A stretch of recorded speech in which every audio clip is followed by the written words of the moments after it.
Da li ti je se nekada desilo, a sigurno jeste, da se javi osobi koja ti se sviđa, a da ti ta ista nije odgovorila?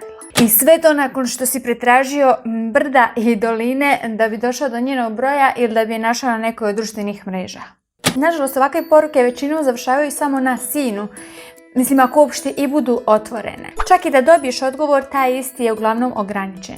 I ta prividna interakcija koju si uspostavio će biti sve kraća i kraća kako budu prolazile minute, a naročito sati.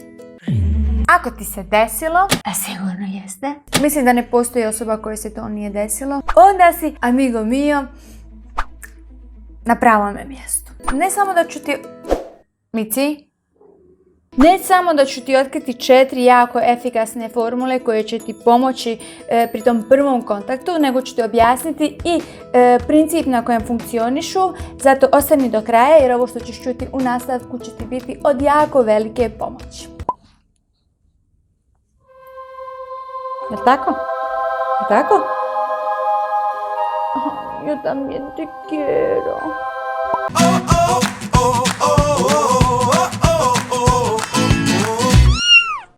Hola Lita amigos, kako ste? Como estáis? Ja sam Nela i dobrodošli na moj istoimeni kanal. Prvo što treba da znaš u vezi dobrog prvog kontakta i uspješne prve poruke jeste da ta ista treba da bude adaptirana i personalizirana. Većina prvih poruka su neuspješne prvenstveno zbog toga što su značajno prazne, kojima se ništa ne prenosi, koje su jednolične, pa čak su prešle i u klišeje. Znači poruke tipa čao, kako si, šta ima, lijepa si, možemo li se upoznati, prava si mačka.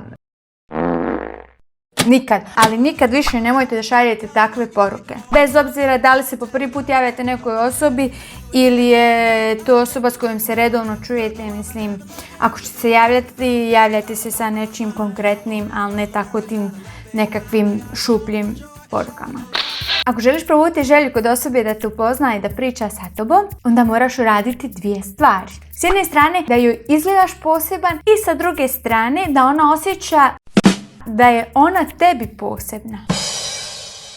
Sada šta uraditi da izgledaš poseban ili posebna? I da se ta osoba osjeća kao neko tebi poseban. Već sam rekla, izbjegajte tipične poruke koje svako šalje i neka ta poruka koju pošalješ ima neke veze sa njom. Neka osjeti da ste posmatrali, analizirali i da nema osjećajno da ste uzeli samo mobitel, otvorili imenik pa redom slali jednu te istu poruku svima pa ko odgovori. Da bi prva poruka bila učinkovita, znači da ima željeni impakt i da ta osoba osjeća obavezu da ti odgovori. Pa prvo što treba da uradiš jeste da joj pošalješ poruku koju ona ne očekuje i na koju je nije navikla. I prije nego što pošalješ poruku, da se zapitaš da li je se možda već neko njoj ili njemu obratio na takav način. Ako misliš da jeste, onda automatski odbaci to što si htio ili htjela napisati. Ali nema veze, ne brini, sada ćeš saznati 4 jako originalne i efikasne konstrukcije koje će ti pomoći da budeš veoma kreativan. Na tebi je samo da adaptiraš ove fraze nečim što je jako vezano za tu osobu, nečim što je opisuje i nečim što misliš da će imati utjecaje, impakta na nju. U svakom slučaju, što originalnije, to bolje. Prva konstrukcija koju želim podijeliti sa tobom jeste nešto mi govori. Nešto mi govori da je ovdje Mici. Ova rečenica se može završiti na različite načine. I ovisno šta napišemo, možemo poslati jednu prostu afirmaciju, ironičnu ili provokativnu. Prije nego što završiš ovu afirmaciju, želim da dobro razmisliš. Razgledaj dobro njegove ili njene zadnje objave, fotografije, videe, hobije, ukuse, stil oblačenja. Sve. Što originalniji i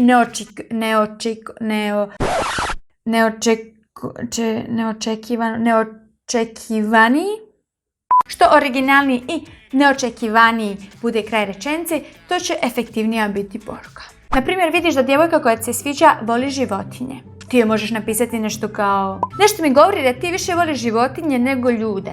Jesam li u pravu? I staviš smajlić. Vjeruj mi, Svaka djevojka ili žena će se osjećati posebnije kada vidi da si primijetio nešto što nije njen fizički izgled i nešto što nije tako očigledno. Evo sada recimo primjer ironične poruke. Zamislite, lik stavi sliku ili video kako vozi 200 na sat i ti mu možeš poslati poruku tipa: nešto mi govori da ćeš uskoro morati mijenjati kočnice. Ko? Šta? Ko? Zbog čega? Zašto? Kakve kočnice? Šta je bilo? Ko je ova? Što mi to govori? Znači ti liku pošalješ ovu poruku i nema šanse da ti ne odgovori. Mislim, prvo što ću uraditi, otići na tvoj profil i skenirati ga, ono će da vidi gdje se kupaš, gdje kupuješ jaja, ko su vam zajednički prijatelji, ko ti je dedo, nena i što mu uopšte to govoriš. I kao primjer provokativne poruke. Naprimjer, ti vidiš da osoba koja se sviđa navija za Sarajevo. A onda želim I ti mu ili joj možeš poslati poruku: vidim ponos tvoj. nešto mi govori da ćete u subotu izgubiti. Naravno, nemojte zaboraviti staviti smajlić na kraju ove poruke, čisto da se zna da se radi o ironiji ili šali. Mislim da je jako jasno, ali evo za svaki slučaj još koji primjer. Nešto mi govori da si avanturistična. Nešto mi govori da ne voliš ćevape. Nešto mi govori da si bila dobra iz matematike. Nešto mi govori da ti znaš ko je Tom, a ko Jerry. Nešto mi govori da treba da častiš. Druga konstrukcija ili formula je: ne možeš to da radiš. Ako se po nečemu ističe ljudsko biće, to je po svojoj radoznalošću. I po tome što ne volimo da nam iko govori šta možemo, šta ne možemo, šta smijemo, šta ne smijemo da radimo. Na ovakav tip izjava mi skoro pa automatski reagujemo. Čuj, ne mogu. Halo. Mi jednostavno mora da znamo šta je to što ne možemo. Zbog čega su šanse da dobiješ odgovor tipa a šta to jako velike. Ovdje je jako bitno da vaš odgovor bude simpatičan, jer o njemu faktički ovisi dalje tog razgovora. Na primjer, ne možeš da nosiš te štikle cijelu noć da te sad noge ne bole. Ne može da si tako uspješan, a tako skroman. Ili ne može da si tako lijepa, a tako skromna. Ili ne možeš da mi se sviđaš toliko. Ili ne možeš praviti pitu ispod sača da me ne pozoveš.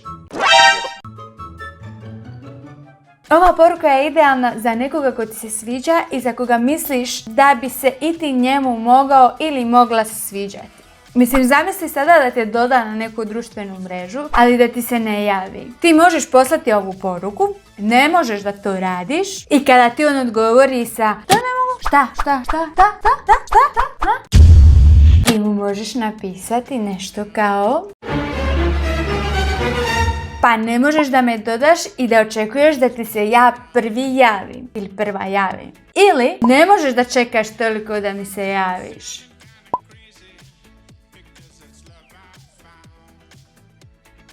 Jeste li me zapratili? Da se vratimo i na treću formulu. Treći način kako da se javiš i da dobiješ odgovor jeste da uputiš samo jednu riječ. Jednu, ali vrijednu. Riječ koja će podjednako probuditi znatiželju i izazvati reakciju kao i prethodna konstrukcija, a to je interesantno. Kao u prethodnom slučaju, osobi neće biti jasno na što se odnosi ta izjava i htjeće da zna na što si mislio ili mislila. Kao što sam već više puta navela, budi kreativan i daj zanimljive i neočekivane odgovore. Kao na primjer, interesantno kako uvijek simpatično sklopiš oči kad se nasmiješ. Pa interesantan je raspored mladeži na tvome licu. Interesantno kako smo slični ili interesantno kako lijepo izgovaraš moje ime. I sad te osoba može reći, pa čekaj, kako ti znaš kako ja izgovaram tvoje ime? Ako se ne znamo, nismo nikada pričali, nisi me nikada čuo. A ti možeš reći, pa dobro, nismo, ali ja sam već zamislio u svojoj glavi kako to radiš. Jel me pratite? I kao bonus, četvrta formula bi bila, ako je istina, pa tačkica, onda ćemo se sigurno dobro slagati. U slučaju da imaš zajedničke prijatelje ili poznanike sa tom osobom, onda ih upitaj koju vrlinu bi oni istakli kod nje. I kada ti je otkriju, onda joj se možeš javiti sa porukom: ako je istina to što govore, onda ćemo se sigurno dobro slagati. On ili ona će te automatski pitati šta je to što si čuo ili čula. I onda ćeš naravno ti podijeliti sa njim ili njom to što si ti prethodno rekli. Ta osoba će u startu znati da si zainteresovan za nju bez da joj išta više govoriš. Jer niko se ne raspituje o temama ni ljudima koji mu nisu interesantni. U slučaju da ne poznaješ nikoga iz njenog ili njegovog okruženja, onda možeš pregledati njegove ili njene društvene mreže i istaknuti ono što ti se najviše svidjelo. Pa tako možeš navesti, na primjer, ako je istina to što piše u tvojoj biografiji, ako je istina da voliš životinje, ako je istina da treniraš fudbal, ako je istina da ti je taj prijatelj, ako je istina da voliš čitati i slično. Postoji još mnogo caka, fraza, konstrukcija koji su dobri za te prve upade i ulete preko poruka, ali ne bih da odugovlačim previše ovaj video. Koliko ste zainteresovani za drugi dio, za nastavak, obavezno mi ostavite to dole u komentarima.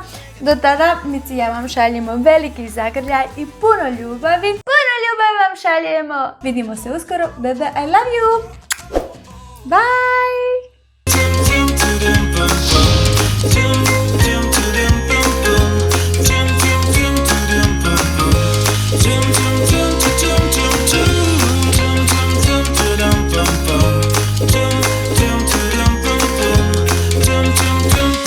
Bum bum.